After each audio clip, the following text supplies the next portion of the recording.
শীতের শুরুতেই আপনারা এসি সার্ভিস করে নিন। শীতের শুরুতে সার্ভিস করে নিলে কী হবে, যে ময়লাগুলো পরিষ্কার হয়ে গেলে আপনার এসিটা ভালো থাকবে।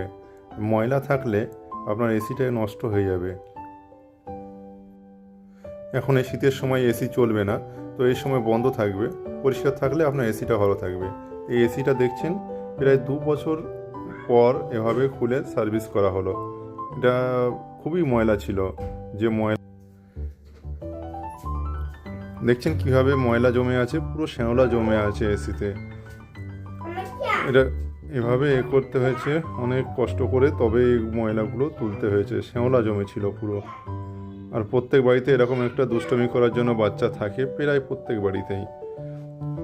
এসির আউটডোরে দেখুন, জালিগুলো একদম ময়লায় ভর্তি।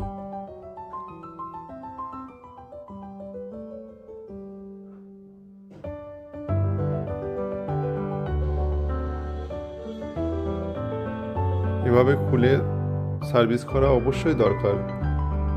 আমরা প্রত্যেক বাড়িতে প্রায় এভাবে সার্ভিস করি, তবে একটা পজিশানের বিষয় থাকে, যেখানে পজিশান মানে সার্ভিস করার মতন ভালো পজিশান থাকে, সেখানে আমরা এভাবেই সার্ভিস করে থাকি।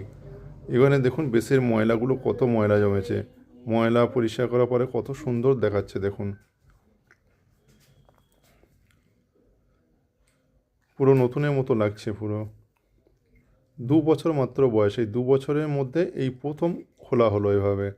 এর আগে কোনো সার্ভিসই হয়নি, জাস্ট কাস্টমার নিজে থেকে ফিল্টারটা পরিষ্কার করেছিল, এটুকুই। কিন্তু এভাবে এসিতে ময়লা থাকলে আপনার এসিটা খারাপ হয়ে যাবে খুব তাড়াতাড়ি। এই যে জালিগুলো আছে, জালিগুলো নষ্ট হয়ে যাবে। জালিগুলো নষ্ট হয়ে